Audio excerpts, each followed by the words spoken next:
नमस्कार, मी श्वेता अंकले. तरुण भारतच्या न्यूज बुलेटिन मध्ये आपल्या सर्वांचे स्वागत. आता पाहूया ठळक घडामोडी. गेल्या महिनाभरापासून पिण्याचे पाणी आपल्या भागातील सर्वच घरांच्या नळाला येत नसल्याने ज्योतिनगर येथील महिलांनी आक्रमक भूमिका घेतली. त्यामुळे गणेशपूर तसेच सरस्वती नगरकरिता घालण्यात आलेली पाणी पुरवठा करणारी पाईपलाईन फोडून आज आंदोलन छेडण्यात आले. याप्रसंगी जोरदार घोषणाबाजी करत बेनकनहळ्ळी ग्रामपंचायत प्रशासनाचा निषेध व्यक्त करण्यात आला. ज्योतिनगर डोंबारवाडी वसाहतीमध्ये पाण्याची समस्या ही नेहमीचीच आहे. गेल्या अनेक वर्षांपासून येथील पाण्याचा प्रश्न मार्गी लागलेला नाही. अनेक वेळा ग्रामपंचायतीवर घागर मोर्चा काढून संबंधित लोकप्रतिनिधी व अधिकाऱ्यांना जाब विचारण्यात आला होता. मात्र अद्याप या प्रश्नावर कायमस्वरूपी तोडगा काढण्यात आलेला नाही. यावर्षी मुबलक पाऊस पडून देखील पाण्याचा गंभीर प्रश्न आपल्या भागात जाणवत असल्यामुळे येथील महिलांनी अखेर या आंदोलनाचा पवित्रा घेतला. लोकप्रतिनिधी व ग्रामपंचायत अधिकारी यांनीही याकडे जातीने लक्ष देत नसल्याची तक्रार महिलांनी केली. 2 दिवसात पाणी पुरवठा जर सुरळीत करण्यात आला नाही तर तोडण्यात आलेली पाईपलाईन जोडण्यास देणार नसल्याचा गंभीर इशारा यावेळी देण्यात आला. हलगा-मच्छे बायपासच्या कामाला न्यायालयाने स्थगिती दिली आहे. तरीही महामार्ग प्राधिकरण मंडळाकडून मंगळवारी हलगा शिवारात काम सुरू ठेवण्यात आले होते. याची माहिती मिळताच शेतकऱ्यांनी काम बंद पाडले. तसेच शिवारातून मशिनी त्वरित बाहेर काढाव्यात, अन्यथा पुन्हा आंदोलन करण्याचा इशारा शेतकरी व समिती नेते रमाकांत कोंडुस्कर यांनी दिला. याआधी शेतकऱ्यांचा विरोध असताना देखील महामार्ग प्राधिकरणाकडून बायपासचे काम वेगाने हाती घेण्यात आले होते. त्यामुळे अनेक भागामध्ये सपाटीकरण करण्याचे काम सुरू ठेवण्यात आले होते. मात्र शेतकऱ्यांनी या कामाला पहिल्याच दिवसापासून तीव्र विरोध दर्शवत न्यायालयात धाव घेतली होती. न्यायालयाच्या निकालानुसार अंतिम निर्णय येई तोपर्यंत शिवारात कोणत्याही प्रकारचे काम हाती घेतले जाऊ नये, तसेच शिवारातील पिकांना हात लावून हानी पोहोचवू नये असे सांगत कामाला स्थगिती देण्यात आली आहे. न्यायालयाने कामाला स्थगिती दिल्यानंतर काम बंद ठेवणं गरजेचं होतं. मात्र हलगा शिवारात काल सकाळपासून पुन्हा काम हाती घेण्यात आल्याची माहिती मिळाल्यानंतर मोठ्या संख्येने जमलेल्या शेतकऱ्यांनी शिवारात जाऊन उपस्थित असलेल्या कर्मचाऱ्यांना चांगलेच धारेवर धरले आणि त्यांना माघारी धाडण्यात आले. श्री शिवप्रतिष्ठान हिंदुस्थान आयोजित श्री दुर्गामाता दौडच्या 6व्या दिवशीची सुरुवात बसवेश्वर चौक खासबाग येथील दुर्गादेवी मंदिरात दुर्गामातेच्या आरतीने झाली. प्रमुख पाहुणे ज्येष्ठ धारकरी शंकरदादा भातकांडे यांच्या हस्ते ध्वज चढवून प्रेरणा मंत्राने दौडीला सुरुवात करण्यात आली. ही दौड भारतनगर, खासबाग, वडगाव परिसरातील अनेक गल्ल्यांमधून फिरून जुने बेळगाव, नाझर कॅम्प, आनंदनगर, संभाजीनगर अशा मार्गावरून शेवटी मंगाई मंदिरात श्री मंगाई देवीची आरती करून सांगता करण्यात आली. आजच्या दौडीचे अनेक ठिकाणी उत्स्फूर्तपणे स्वागत करण्यात आले. सहभाग घेतलेल्या धारकऱ्यांची उपस्थितीही लक्षणीय होती.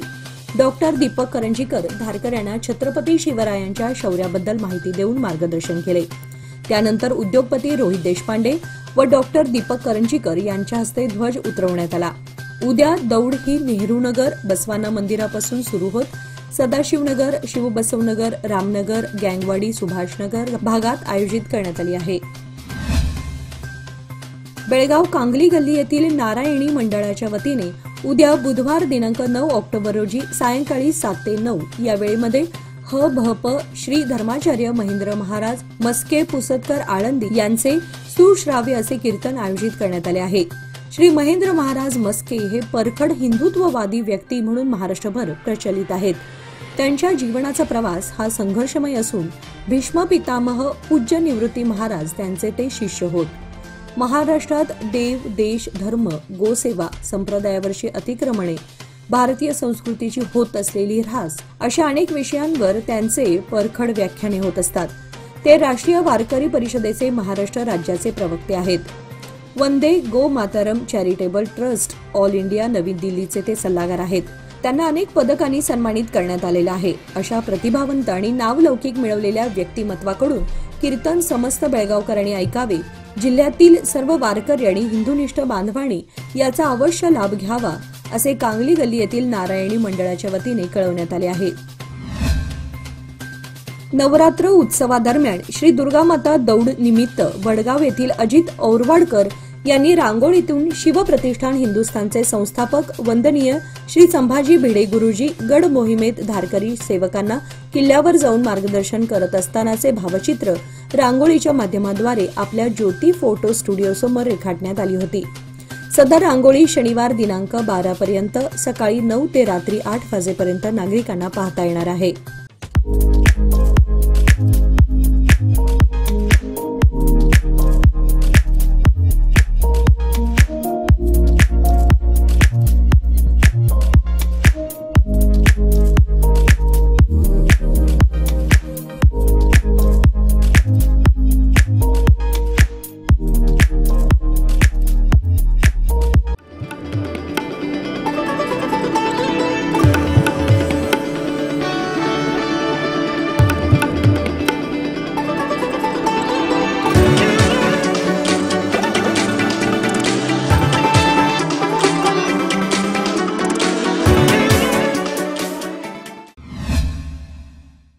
कित्तूर किल्ल्याच्या ऐतिहासिक अवशेषांचे जतन व्हावे ही सर्वांची जबाबदारी आहे. या किल्ल्याचे पर्यटन स्थळामध्ये रूपांतर करण्याची योजना आखण्यात आली आहे. नवीन तंत्रज्ञानाचा वापर करून तब्बल 30 कोटींच्या अनुदानातून इलेक्ट्रॉनिक मॉडेल पार्क उभा केला जाणार आहे, अशी माहिती महसूल मंत्री कृष्णा भैरेगौडा यांनी दिली. कित्तूर विकास प्राधिकरण आणि पुरातत्व संग्रहालय यांच्या वतीने कित्तूर किल्ल्याच्या आवारात भूमिपूजनाचा कार्यक्रम पार पडला. त्यावेळी ते बोलत होते. किल्ला प्रवेशद्वार, तटबंदी आणि अवशेषांचे जतन करण्यासाठी 12 कोटी 11 लाख तर इतर कामांसाठी 2 कोटी 4 लाख निधी खर्ची घातला जाणार आहे. त्यामुळे किल्ल्याचा लवकरच कायापालट होणार असल्याची माहिती यावेळी त्यांनी बोलताना दिली. मेनसे गल्ली बेळगाव येथील नवरात्र उत्सवादरम्यान धार्मिक उपक्रमासोबत सामाजिक उपक्रम राबवून महाप्रसादाचे वाटप करण्यात आले. मेणसे गल्ली श्री दुर्गामाता मंडळ सातत्याने असे कार्य करत असते. 8 वर्षांपूर्वीपासून या मंडळाच्या वतीने नवरात्र उत्सव साजरा केला जातोय. त्याला मंडळाच्या सर्व कार्यकर्त्यांचा पाठिंबा मिळत आहे. महाप्रसादावेळी हजारो भाविकांनी देवीचे दर्शन घेऊन महाप्रसादाचा लाभ घेतला.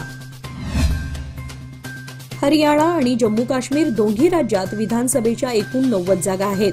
त्यापैकी हरियाणामध्ये 48 जागांवर भाजप, 37 जागांवर काँग्रेस आणि 5 अन्य असा निकाल लागला असून हॅट्रिक करत तिसऱ्यांदा त्यांनी सत्ता स्थापन केली आहे.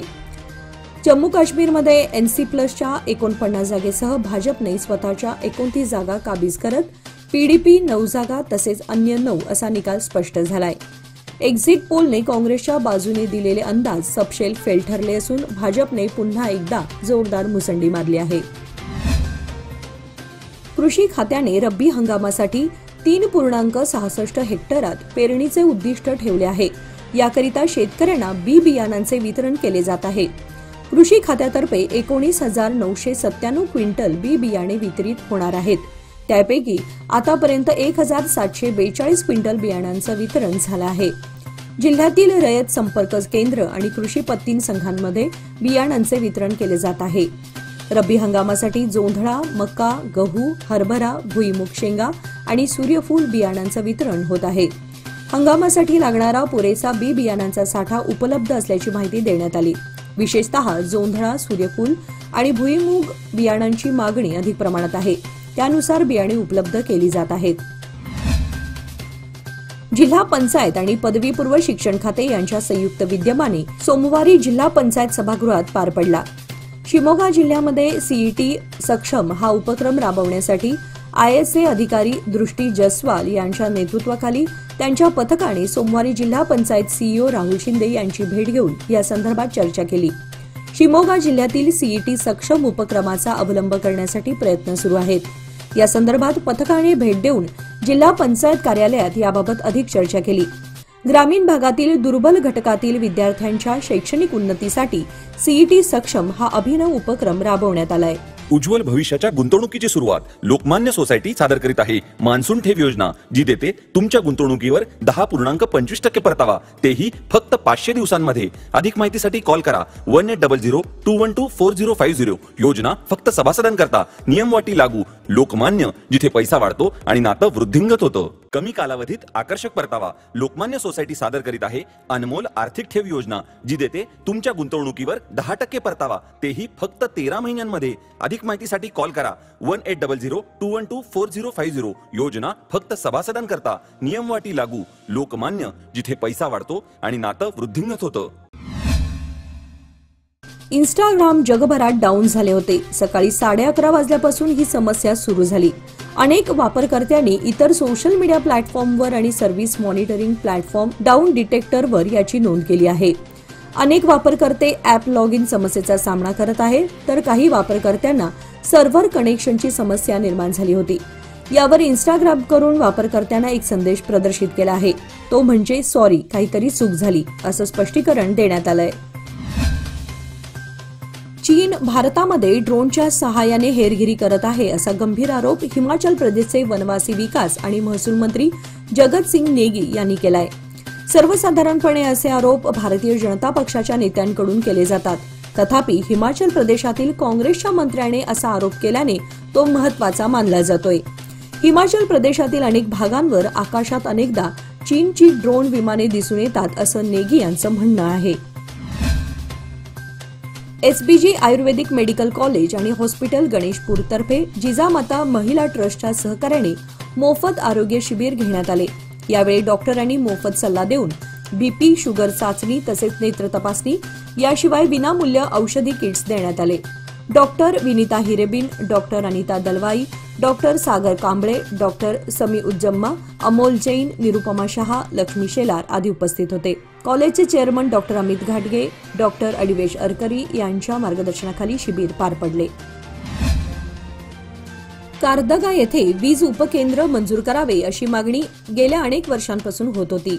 यासाठी जागेची मागणी देखील केली होती. या मागणीला यश आलं असून कारदगा येथे 110 केव्ही वीज उपकेंद्रासाठी 4 एकर जागा मंजूर करण्यात आली आहे.